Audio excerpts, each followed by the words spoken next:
अल्हम्दुलिल्लाह नहमदुहु व नस्तईनुहु व नस्तगफिरुहु व नुमिनु बिही व नतवक्कलु अलैहि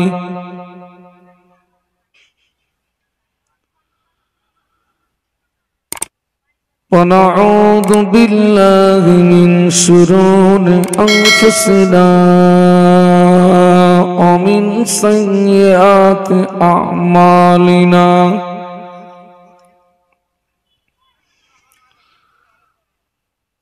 मन यहदिहिल्लाहु फला मुदिल्ल लहु व मन युद्लिलहु फला हादिय लहु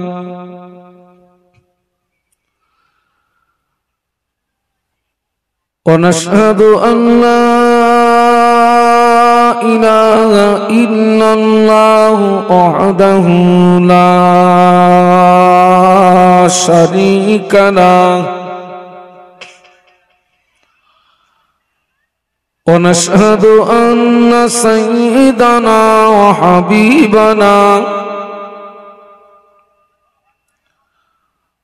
ومولانا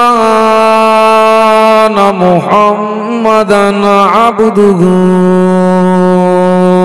ورسوله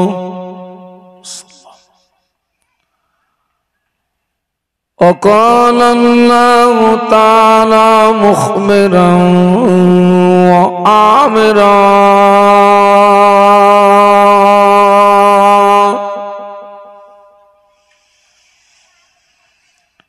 إن الله وملائكته يصلون على النبي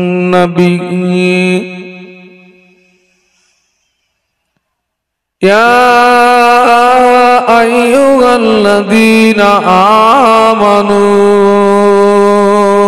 صلوا عليه وسلموا تسليما اللهم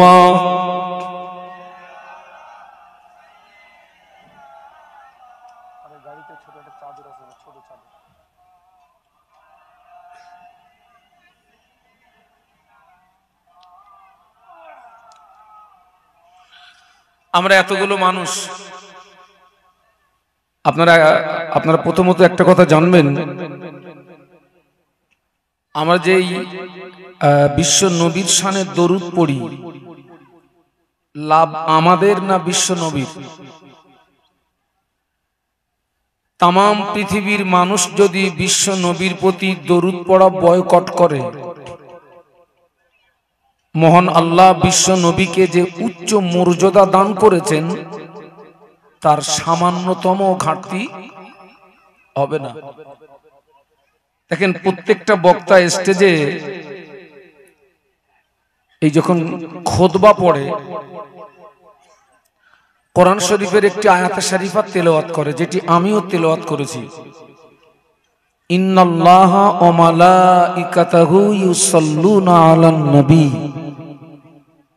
এটি হচ্ছে 22 পারা সূরা আহজাব। মহান আল্লাহ বলছেন,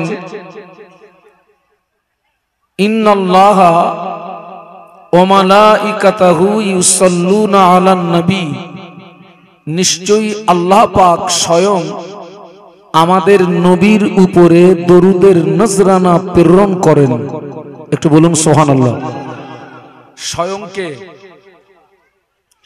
ওয়া মালাইকাতাহু ইউসাল্লুনা, যদি শাব্দিক অর্থের দিকে তাকানো হয়, এবং ফেরেশতারাও আমাদের নবীর উপরে দরুদ পড়ে।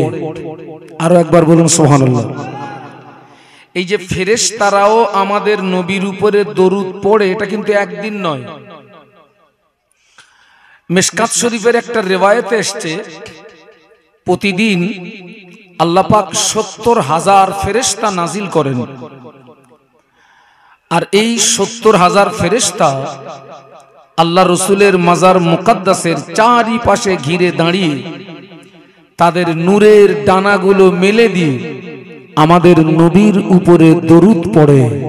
একটু বলুন সুবহানাল্লাহ। এই ফেরেশতাদের সময় হচ্ছে সকাল থেকে সন্ধ্যা। সন্ধ্যাবেলা এই ফেরেশতারা চলে যান, আল্লাহ আবার নতুন 70,000 ফেরেশতা পাঠান।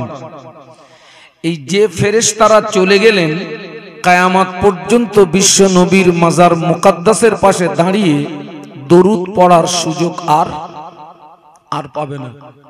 আল্লাহর কোন বান্দা যদি বিশ্ব নবীর শানে একবার মহব্বতের দরুদ পড়ে, শর্ত হচ্ছে মহব্বত। 1 নাম্বার, আল্লাহ পাক তার জীবনের 10টি গুনাহকে মাফ করে দেয়। 2 নাম্বার, আল্লাহ পাক তার নামায় আমলে 10টি নেকি দান করেন। তোমরা এতগুলো মানুষ খুব মহব্বতের সঙ্গে উচ্চ আওয়াজে কণ্ঠের সঙ্গে কণ্ঠ মিলিয়ে দরুদ শরীফ আল্লাহুম্মা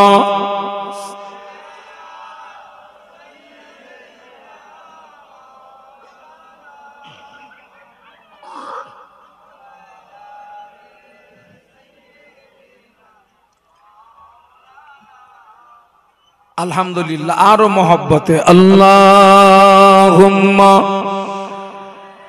সাল্লি আলা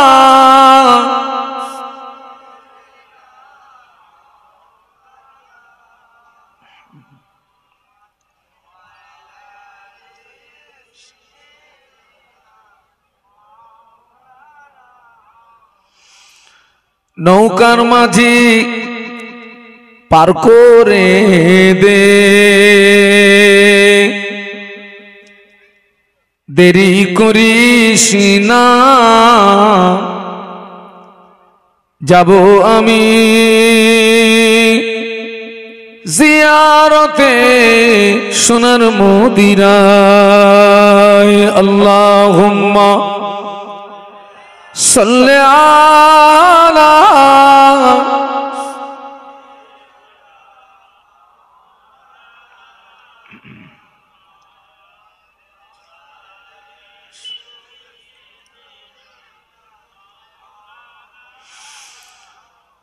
থাকতো যদি পাখির মতো, থাকতো যদি পাখির মতো আমার দুটি কোণে ডানা,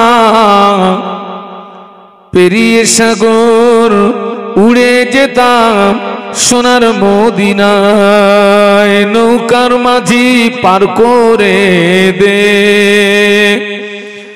দেরি করিস না, যাব আমি জিয়ারতে সোনার মদিনায়। আল্লাহুম্মা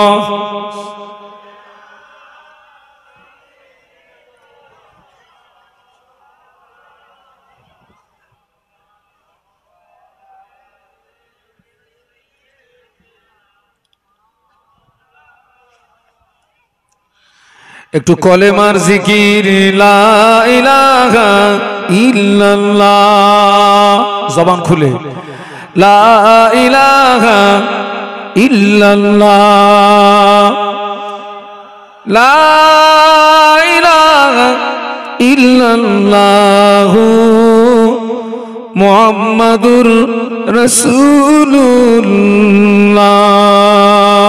আল্লাহুম্মা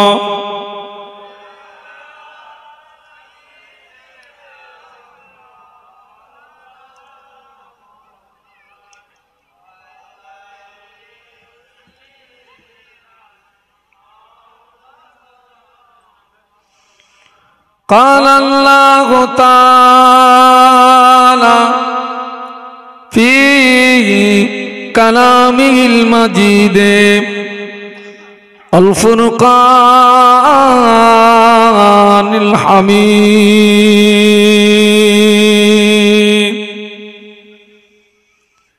بسم الله الرحمن الرحيم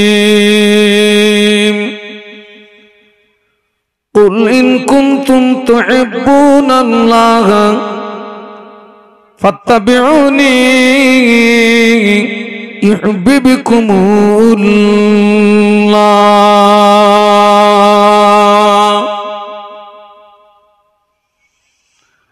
قال رسول الله صلى الله عليه وسلم من تمسك بسنتي عند فساد أمتي فله أجر 100 شهيد أو كما قال عليه الصلاة والسلام। সম্মানীয় আজকের মাহফিলের নির্বাচিত সুযোগ্য সুদক্ষ সভাপতি সাহেব, কাকারিয়া জামে মসজিদের যোগ্য ইমাম সাহেব এবং অত্ত মাদ্রাসার যোগ্য শিক্ষক, শ্রদ্ধাভাজন মাওলানা সাহেব, সম্মানীয় ওলামা হাজরাত, সম্মুখে উপবিষ্ট ভদ্র মহোদয়গণ, পর্দার আড়ালে অবস্থিতা আম্মা এবং বোনেরা, আল্লাহ পাকের দরবারে অসংখ্য শুকরিয়া। আজকের আমরা সকলে সৌভাগ্যবান, আমাদের খুশনসিব, কারণ যে গ্রামে মাহফিল হয় ওই গ্রামের সব মানুষ মাহফিল পর্যন্ত আসতে পারে না বাবা। অনেক মানুষ কঠিন কঠিন রোগে আক্রান্ত হয়ে, কেউ হসপিটালে, কেউ নার্সিং হোমে, কেউ বাড়ির বিছানায় কত কষ্ট পায়। আমি আজকের অনেকটা আগেই এখানে আমি পৌঁছাতাম। আমার বোন, সে খুব অসুস্থ, আমি তাকে একটু দেখতে গেছিলাম।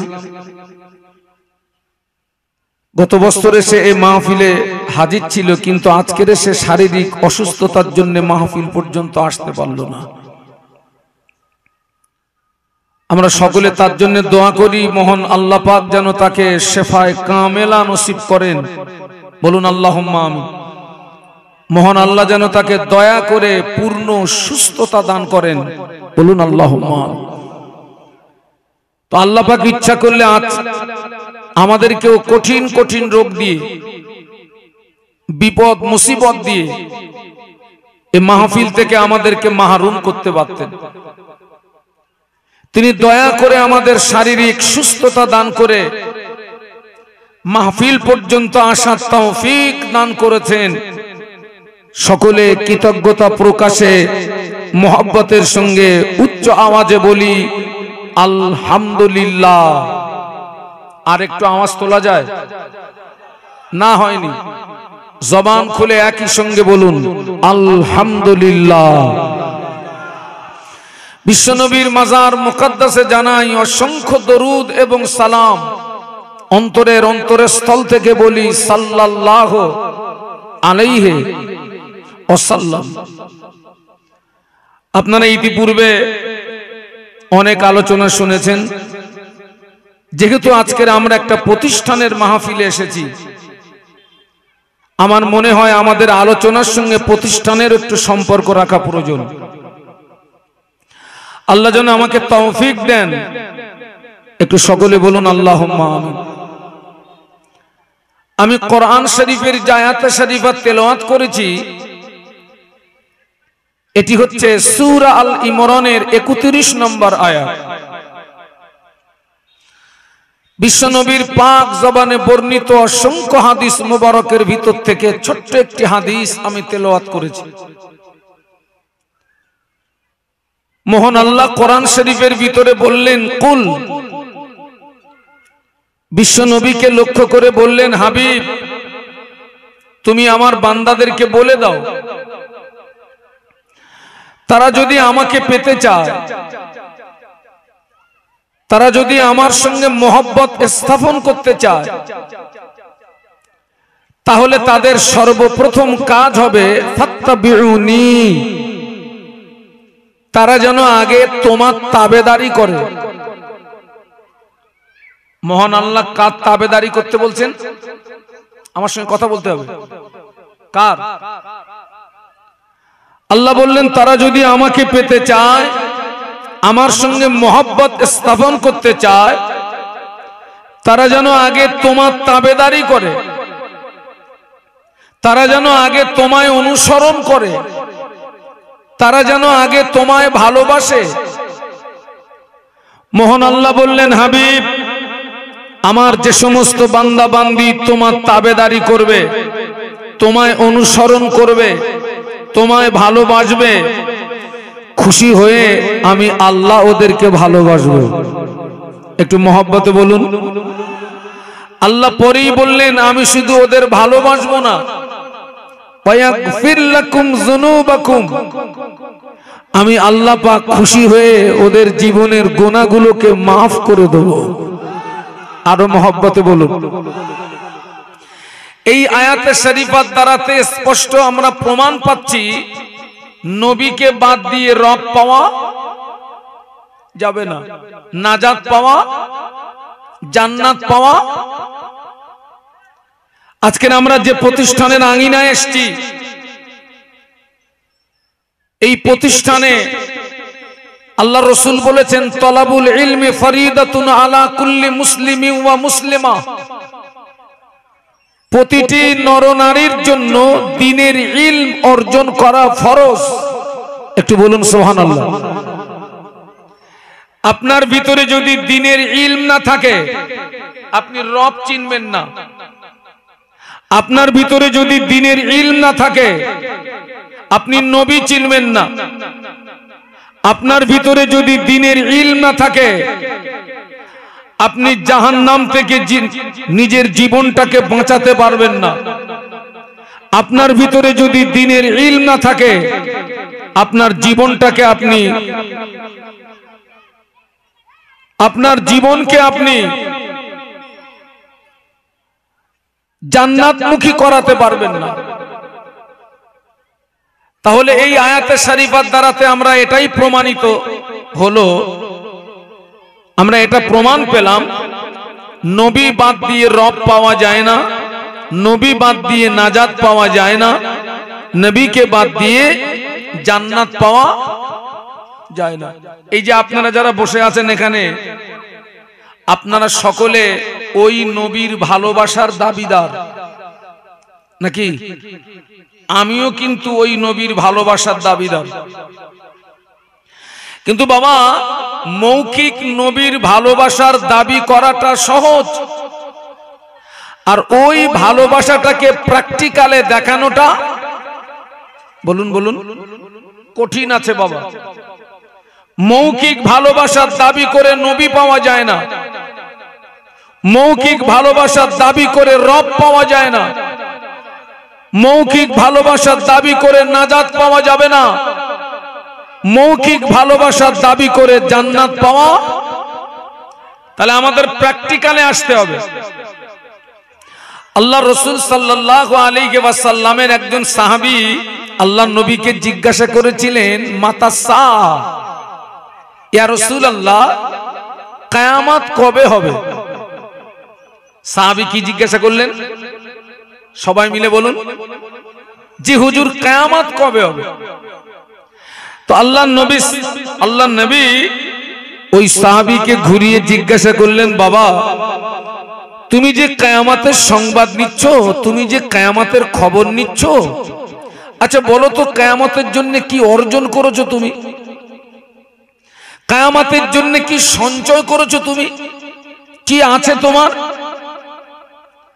ওই সাহাবী জবাব দিয়েছিলেন, ইয়া রাসূলুল্লাহ, হাবিবাল্লাহ, আমি কিয়ামতের জন্য কিছুই অর্জন করতে পারিনি, আমি কিয়ামতের জন্য কিছুই সঞ্চয় করতে পারিনি, তবে আমি আল্লাহর রাসূলকে ভালোবেসেছি। একটু মহব্বতে বলুন। আমি কিচ্ছু অর্জন করি। কারা এখানে? না না, এইদিকে আবার কারা?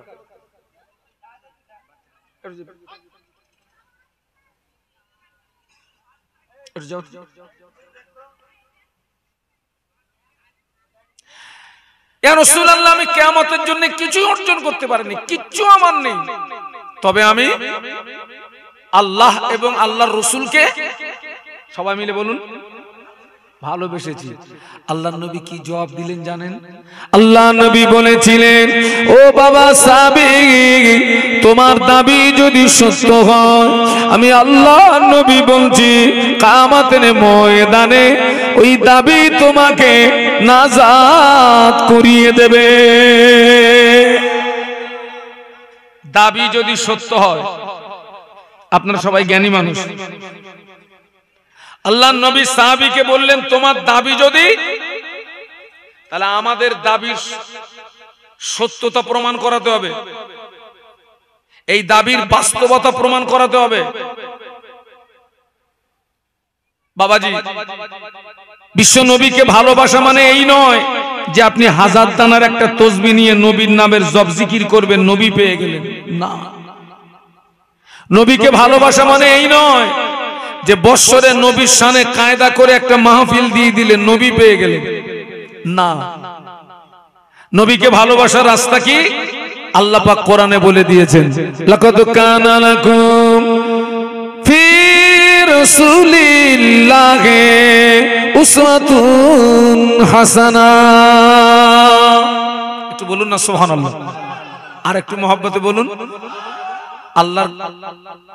আল্লাহ পাকের প্রত্যেকটা কথা সুন্দর, আল্লাহ পাকের প্রত্যেকটা কথা কি সুন্দর। দেখুন আল্লাহ পাক কত সুন্দর কথা বলছেন, লাকাদ কানা লাকুম ফি রাসূলিল্লাহি উসওয়াতুন হাসানাহ।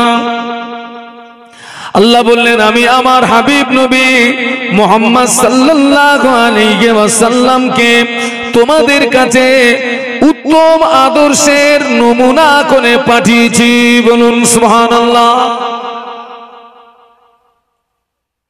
আল্লাহর নবীকে পেতে গেলে বিশ্ব নবীর আদর্শে আমাদের আদর্শিত হতে হবে, তার রেখে যাওয়া সুন্নাতকে আমাদের জীবনে আঁকড়ে ধরতে হবে, তবেই আপনি নবী পাবেন, তবেই আপনি রব পাবেন, তবেই আপনি নাজাত পাবেন, তবেই আপনি জান্নাত পাবেন। কিন্তু আজকের দেখুন, অত্যন্ত দুঃখের সঙ্গে বলছি, এক শ্রেণীর মুসলমান আমাদের কাছে নবীর আদর্শ ভালো লাগে না, নবীর সুন্নাত আমাদের কাছে পছন্দের নয়, বরং যারা নবীর দুশমন, ইসলামের দুশমন, কোরআনের দুশমন, আজকের তাদের নোংরা নীতিগুলো আমরা ভালোবেসেছি। আপনারা জানেন এক্ষুনি যে যুদ্ধটা হচ্ছে 5 মাস হতে গেল। কোন যুদ্ধ? ইসরায়েল ভার্সেস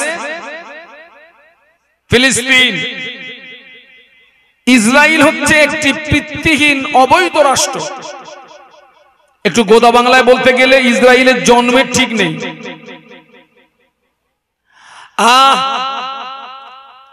এই ইসরায়েল হচ্ছে একটি ইহুদি রাষ্ট্র। কি রাষ্ট্র বলেছি? আর ইহুদিদের সারা জীবনের টার্গেট হচ্ছে মুসলমানদের মারো, মসজিদ উড়িয়ে দাও, মাদ্রাসা গুড়িয়ে দাও, ইসলামকে ধ্বংস করতে হবে, কোরআনকে বিনষ্ট করতে হবে। আপনারা নিশ্চয়ই ইতিপূর্বে শুনে থাকবেন কয়েকজন দুষ্কৃতী মদিনার জমিনে গিয়ে মাটি খুঁড়ে সুড়ঙ্গ কেটে আমাদের নবীকে তুলে আনতে গেছিল না? আপনারা শুনেছেন না শোনেননি? কারা ওরা? ওরাও সেই জাতে ইহুদি। মাটি খুঁড়ে মাটি খুঁড়ে মাটি খুঁড়ে, আর 1 সপ্তাহের কাজ বাকি ছিল বিশ্ব নবী পর্যন্ত পৌঁছাতে। আল্লাহ পাক আমাদের নবীকে হেফাজত করলেন। বলুন সুবহানাল্লাহ। আল্লাহর রাসূল সাল্লাল্লাহু আলাইহি ওয়াসাল্লাম তৎকালীন বাগদাদের বাদশা নূরউদ্দিন তাকে স্বপ্নের ভিতরে বলে দিলেন, বাবা আমাকে কয়েকজন ব্যক্তি বড় কষ্ট দিচ্ছে, বাবা তুমি ওদেরকে পাকড়াও করো, তুমি ওদেরকে দৃষ্টান্তমূলক শাস্তি দাও। বাদশা নূরউদ্দিন ঘুম থেকে উঠে উনি খুব ভয় পেয়ে গেলেন, কে আমার নবীকে কষ্ট দিচ্ছে? আমার নবী তো কবরে, আল্লাহর নবী তো এখন পৃথিবীর জমিনে নাই, কে আমার নবীকে কষ্ট দিচ্ছে? উনি হাত পেতে খুব কষ্ট করে তাদেরকে পাকড়াও করলেন এবং তাদেরকে মদিনার মসজিদে নববীর সামনে একটা স্টেজ তৈরি করে পুড়িয়ে ছাই করে দিয়ে तमाम পৃথিবীর মুসলমানদেরকে জানিয়ে দিলেন ইহুদি নাসারারা মুসলমানদের কত বড় দুশমন। ওরা আমাদের নবীকে আনতে পারলো না, ওরা নেক্সট পদক্ষেপ নিল কোরআন বিনষ্ট করতে হবে। ওরা নেক্সট পদক্ষেপ নিল কোরআনকে ধ্বংস করতে হবে। আপনারা মাঝে মাঝে দেখেন না কোন কোন পিতৃহীন অবৈধ সন্তান কোরআন পদদলিত করছে, কোন কোন পিতৃহীন অবৈধ সন্তান কোরআনের উপরে মদের বোতল রেখে দিয়েছে। আপনারা দেখেছেন না দেখেননি? ও সব জাতে কি সব ইহুদি কোরআন বিনষ্ট করবে, কোরআন ধ্বংস করবে, কিন্তু তারা সিদ্ধান্তে একমতে আসলো কোরআন বিনষ্ট করা যাবে না, কোরআন ধ্বংস করা যাবে না। একটু জোরে বলুন, জোরে বলতে পারলেন না? কেন যাবে না? তাম পৃথিবীর জমিনে যত কোরআন শরীফ, ওই কোরআন শরীফ গুলো নিয়ে আজকে রাতে যদি আটলান্টিক মহাসাগরে ডুবিয়ে দেওয়া হয়, তাম পৃথিবীর জমিনে যত কোরআন শরীফ, ওই কোরআন শরীফ গুলো কিনে আজকে রাতে যদি পুড়িয়ে ছাই করে দেওয়া হয়, আল্লাহর নামে শপথ করে বলছি আগামীকাল পূর্ব দিক দিয়ে সূর্য ওঠার আগে আবার নতুন কোরআন জন্ম নেবে। কেননা আল্লাহ পাক তাম পৃথিবীর জমিনে তার লক্ষ লক্ষ বান্দা বান্দীদের সিনার ভিতরে কোরআন হেফাজত রেখেছে। আরো জোরে বলুন। ও আমার ভাইরা, একটা হাফেজে কোরআনকে কানে দাঁড় করিয়ে দেবেন, 6 থেকে 8 ঘন্টা সময় দেবেন, 30 পারা কোরআন, 6066টি আয়াত, 114টি সূরা, এক জায়গায় দাঁড়িয়ে দাঁড়িয়ে দাঁড়িয়ে দাঁড়িয়ে আল্লাহর কোরআন শরীফটা তেলাওয়াত করে দেবে।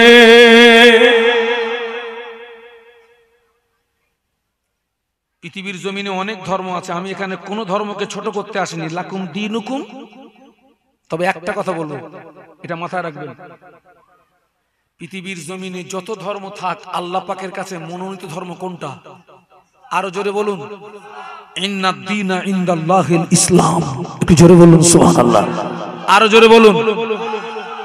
আপনারা খবর রাখেন আজকের গাজার মাটিতে 5 মাস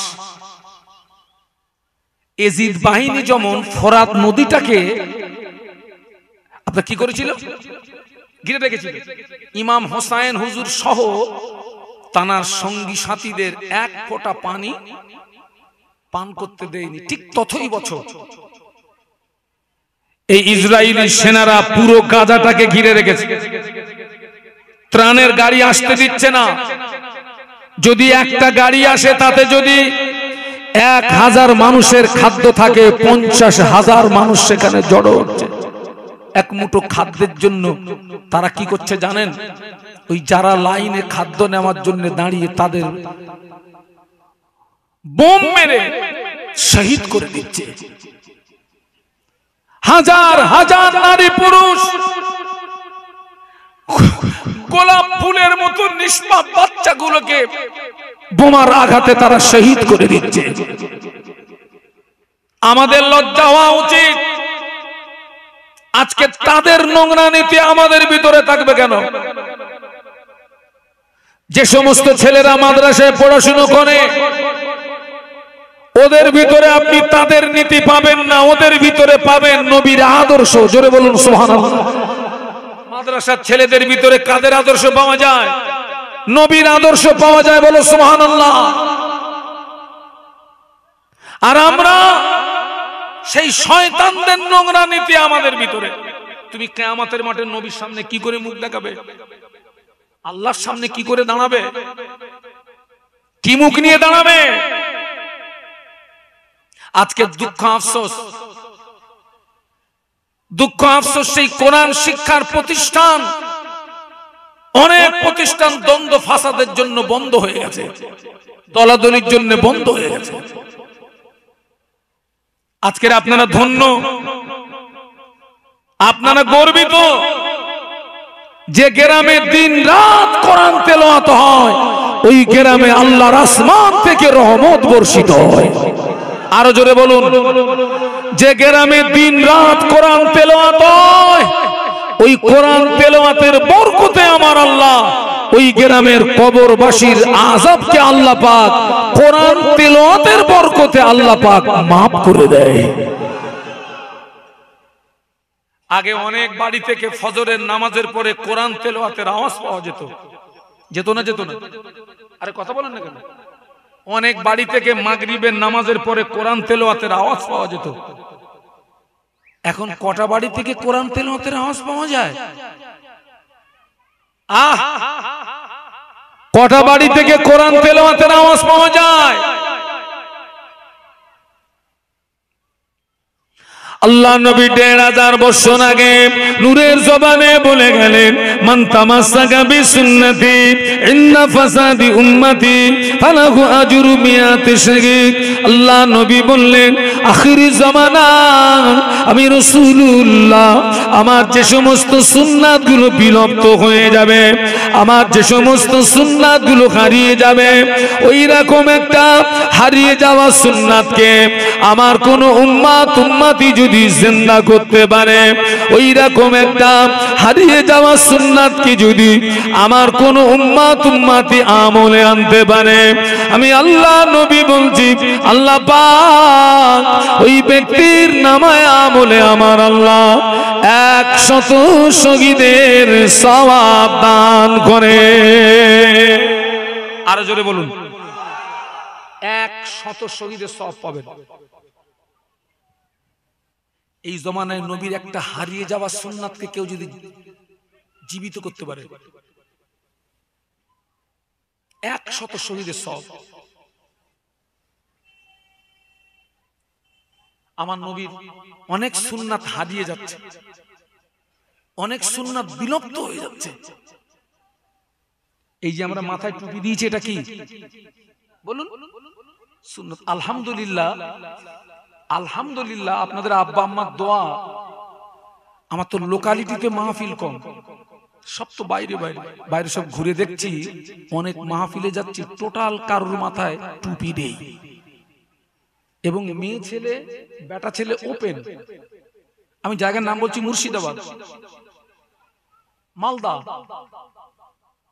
ওপেন, কারোর মাথায় টুপি নেই। আজকে আপনার লক্ষ্য করুন, ছোট্ট ছোট্ট মাদ্রাসা, আপনার সোনার টুকরা যারা মাদ্রাসায় পড়ে, আপনারা ওদের মাথায় টুপি দেখেন না? দেখেন না? আজকে আমরা আমাদের পরিচয় হারিয়ে ফেলেছি, আমরা আমাদের পরিচয় হারিয়ে ফেলেছি। যাদের মাথায় পাকড়ি থাকে, হাতে বালা থাকে, কোন সম্প্রদায়ের মানুষরা? শিখ।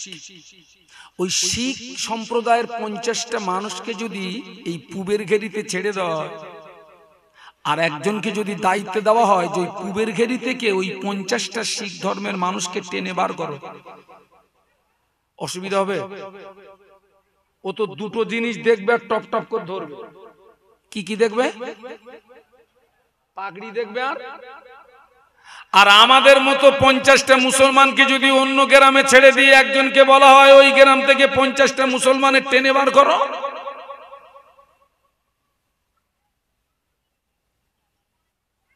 চুপ করে রয়েছেন কেন?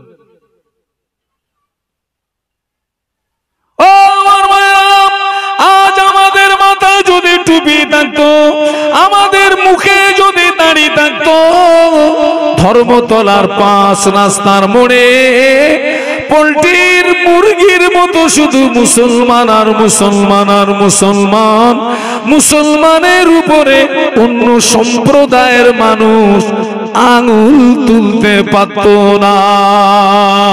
সুবহানাল্লাহ। আমরা আমাদের পরিচয় হারিয়ে ফেলেছি। বাস্তব বলছি না? বাস্তব বলছি। আমরা আমাদের পরিচয়, ইউনিফর্ম হারিয়ে ফেলেছি।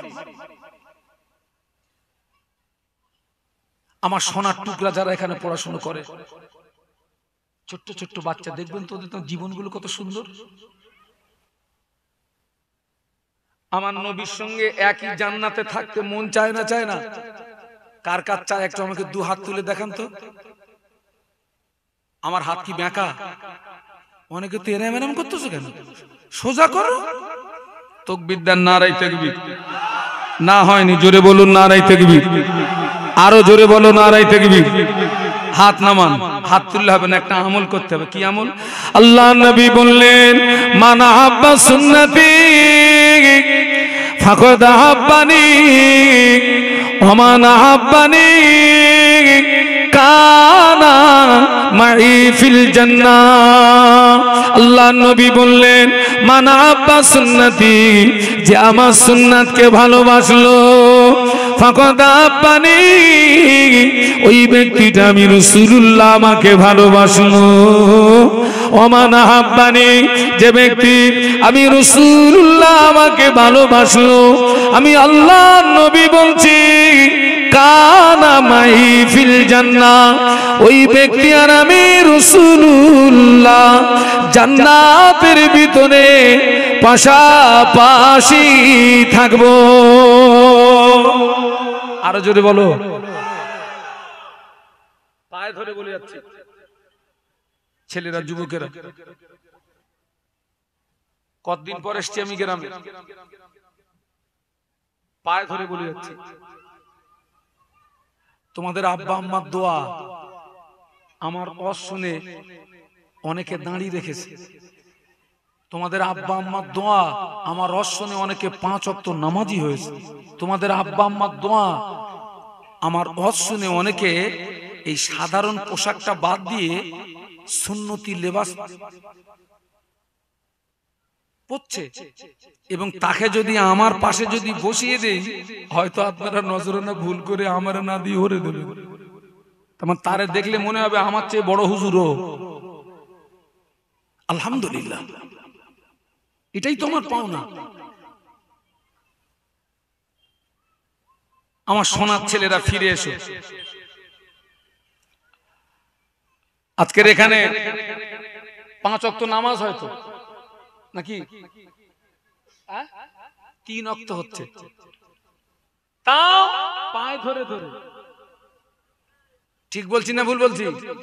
পায়ে ধরে ধরে এসো গো, এসো গো, এসো গো। কেন কেন এসো গো এসো গো করতে হবে কেন? ছেলেরা, যাদের আব্বা মা জীবিত আছে, আব্বা মা কি জিনিস তোরা এখন বুঝতে পারবি নি, বুঝবি কবে? জোরে বলো, জোরে বলো। মরণের পরে। আলহাজ আব্দুল্লাহ শেখ এখন হায়াতে আছে, তোমাদের উপকার করছে না ক্ষতি করছে, কবরে যেদিন চলে যাবে সেই দিন খানটা বুঝবে।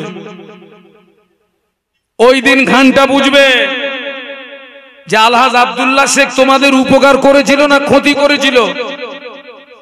ঘানটা ওই দিন বুঝবে।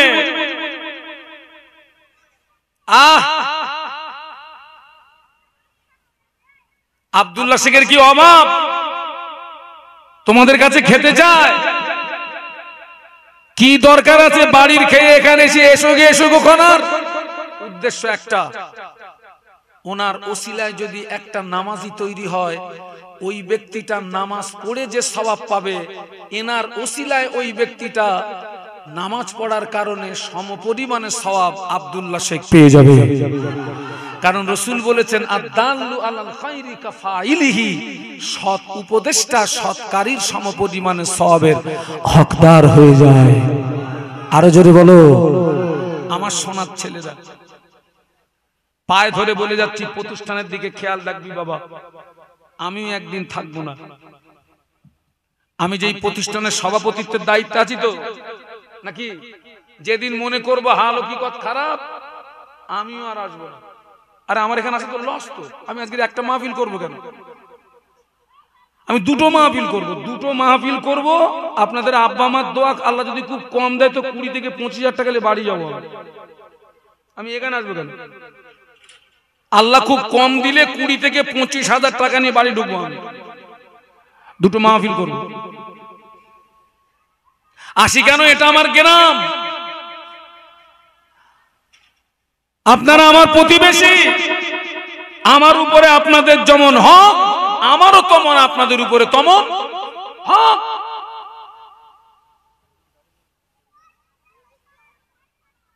আলহামদুলিল্লাহ, এখানে আমার একজন ভাই তিনি দাঁড়িয়ে রেখেছেন, সৈয়দ শেখ। কই? এখানে আছে? আলহামদুলিল্লাহ, এটাই তো পাওনা। আল্লাহ পাক আমাদের সবাইকে হেদায়েত নসিব করুন। বলুন আল্লাহুম্মা আমিন। জোরে বলুন আল্লাহুম্মা আমিন। নবীর আদর্শে আদর্শিত হয়ে যাও। ওই যে আল্লাহ পাক বলেছেন আমার নবীকে অনুসরণ করো, বলেছেন না? অনুসরণ মনে নেই? আচ্ছা, অনুসরণ কাকে বলে? আমি এই চাচাকে অনুসরণ করি, তার মানে কি? চাচা যেভাবে হাঁটে আমি ওইভাবে হাঁটি, চাচা যেভাবে আহার করে আমি ওইভাবে আহার করি, চাচা যেভাবে ঘুমায় আমি ওইভাবে ঘুমাই, চাচা যেমন ভাবে কথা বলেন আমি ওইভাবে কথা বলি। এটাই হচ্ছে আমি ওনাকে কি করছি? অনুসরণ করছি। তার মানে নবীকে অনুসরণ মানে আমার চলা বলা ওঠা বসা প্রত্যেকটা কাজ যেন আমার নবীর মতো হয়। একটু জোরে বলুন, আর একটু জোরে বলুন। আর এই শিক্ষাটা অন্য জায়গায় পাবিনি বাবা, এই শিক্ষাটা পাবি এই জায়গায়। কোথায় পাবে? ওই জায়গায় পাবে। আমাকে যেন ভুল বুঝবেন না, আপনি খবর নিয়ে দেখেন এখনো আমাদের এই গ্রামের অনেক ছেলেরা দাঁড়িয়ে পেশাব করে, আছে না নেই? জোরে বলুন। কিন্তু ওই সোনার টুকরা যারা মাদ্রাসায় পড়াশোনা করে ওদের কানে একটা চড় মেরে বলবেন তো এই দাঁড়িয়ে পেশাব কর, করবে? ও বলবেন না, দাঁড়িয়ে পেশাব করা যাবে না, হুজুর নিষেধ করেছে। কে নিষেধ করেছে? হুজুর নিষেধ করেছে, না দাঁড়িয়ে পেশাব করা যাবে না। আল্লাহ আমাদেরকে হেদায়েত নসিব করুন, আল্লাহুম্মা আমিন। আমি আপনাদেরকে বলতে চাচ্ছি, নবীরটাকে নেন, নবীর দুশমনদেরটাকে বলুন বলুন বাদ দেন। আপনি ওদেরটা নিলেন, ওরা কি আপনারটা নিয়েছে? তাহলে 100 শহীদের সব মানে কি জানেন?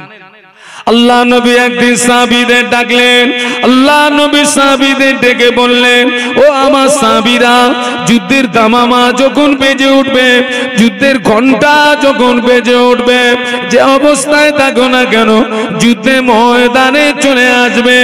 আল্লাহ নবীর আদেশ মানতে হবে, আল্লাহর হুকুম, আল্লাহ নবী যেটা নিষেধ করেছেন ওটা বর্জন করতে হবে, ওটাও